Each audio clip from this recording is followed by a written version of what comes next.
It looks like we have two, at least two back there. So I'll go by very slowly so we can all get a nice look. But indeed, those moose are actually utilizing what's known as counter-shading camouflage.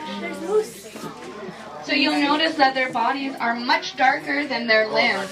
For instance, their necks and their legs are lighter color. And that counter shading actually makes these animals look like 2D objects rather than 3D animals. So they become very hard to distinguish between shadows. That's why you want to look for that movement, just the flicker of the ear, or that tail, or that head popping up. And our moose are a great example. We could have just flown right by them. They did just look like shadows, but I saw an ear twitch. So. Now, believe it or not, we do have 4 moose here at Northwest Track.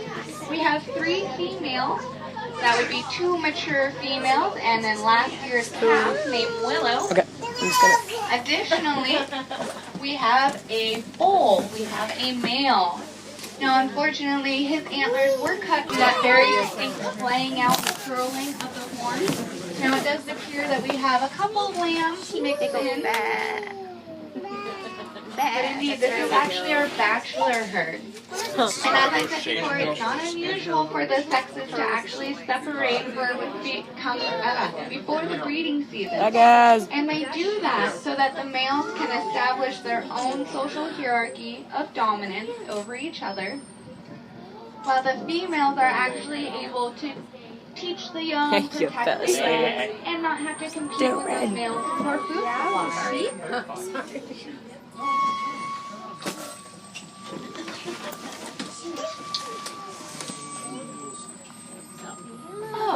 Well, we just had a question about what happens if these animals just decide not to move from the road. I get to smack the side of my tram and make sure they kind of move off. So yes, we have one real close on the right-hand side, right next to the tram. Oh, wow. What's that, bro? Now, that, bro? Sheep, they actually use that same rump patch that our deer use. Indeed, it's that lightly colored bit of fur on their behinds, and they will actually flare that up to communicate with each other. More up there? Hold on to my So I just have to ask, who do you think is more dangerous out here? The females or the males? The females. That's right, it's the females. That's because they need to protect the young. In particular, those female bighorn sheep, known as ewes, they will actually sharpen their horns into daggers, just like our mountain goats, in order to defend the young from any predators. So if you come upon a male or a female, it's the female you really want to be worried about. Hopefully we will be able to see some of our mature males or rams. Their horns get to be over, or at least 30 pounds, and they can get so big they actually obstruct the animal's eyesight. Luckily for these bighorn sheep, though, they have a very unique adaptation for being able to spot predators or danger from miles away. And that would be, I know we can't see them right now, but that would be their rectangular pupils.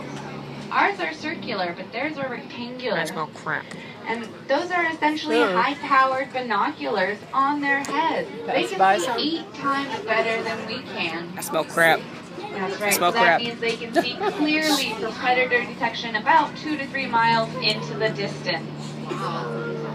So if you happen upon one of those bighorn sheep and you see them quite a ways off and decide to venture over there, odds are that animal will be long gone because he spotted you miles earlier.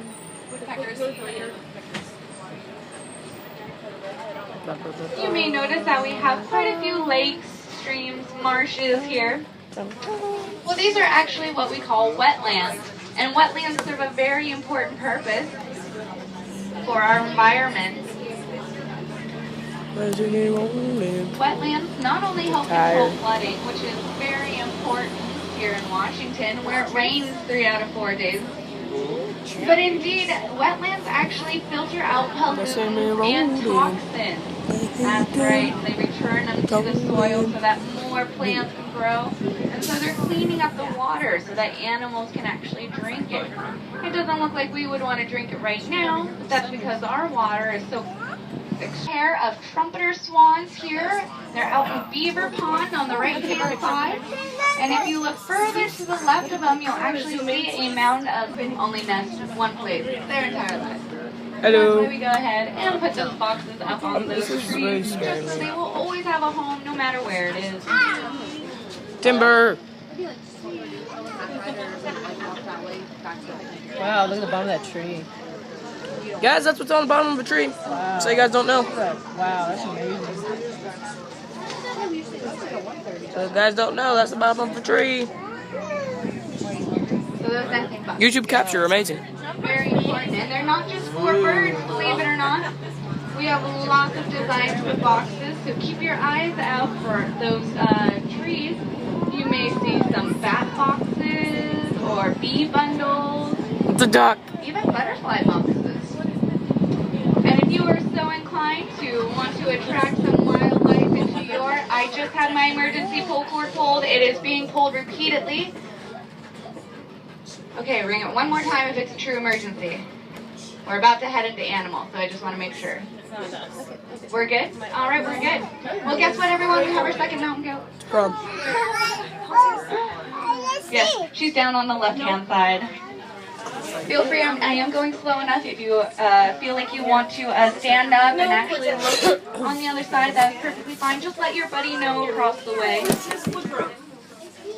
Now remember, these female mountain goats, they will do the exact same thing as those female bighorn sheep.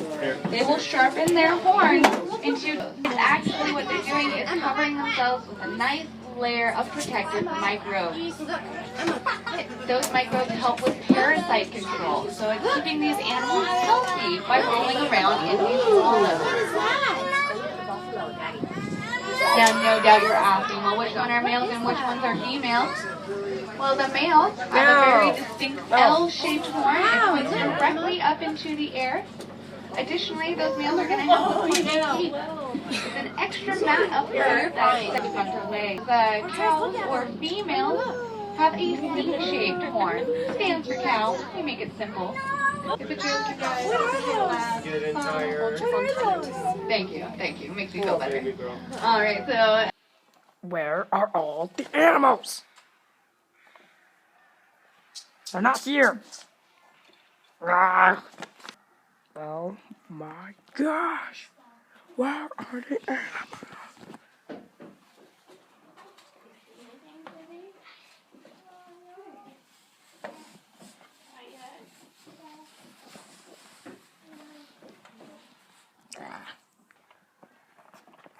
It's so beautiful here. It's amazing here. Ooh, wait. What is this? Sorry. No, it's foxes and coyotes. Watch them not be here. And we just came here at the completely wrong time. Smell skunk. I just smell you. Oh.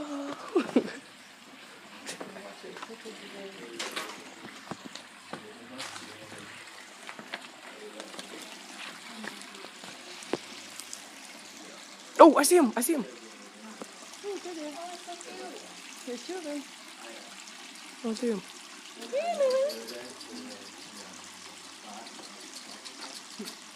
They're sunning. You guys see him? There's three of them. There's one right by the log. Oh, there's four. There's four of There's them. one in between. Yeah.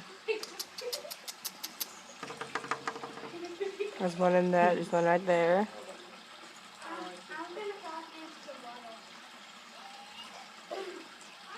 That's cool. Do you guys see it? Do you see what I see? That's it. Like, it's so clear for me, but like when I look onto the camera, it's like so far away. It's so cute. X-ray vision. They do have X-ray vision. It's so cute.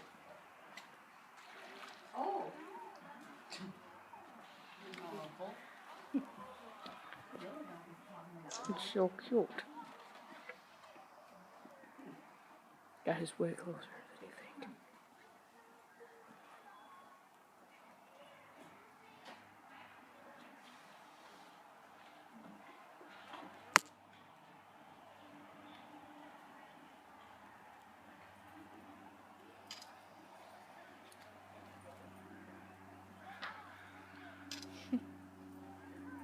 It reminds me of Cashew.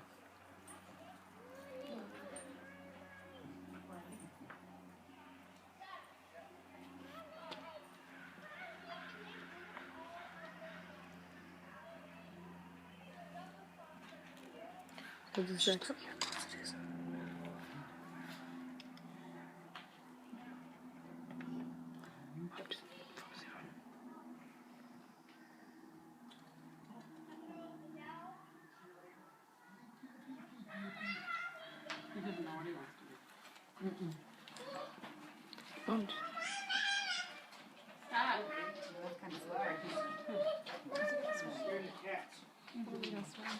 Look, Teddy. You see it? So amazing. Look. You see it? Raccoon.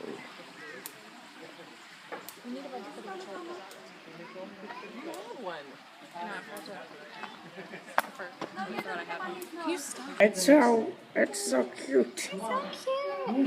There's a Wolverine here. It's a Wolverine. It's so cute. Hey, look, the little frog.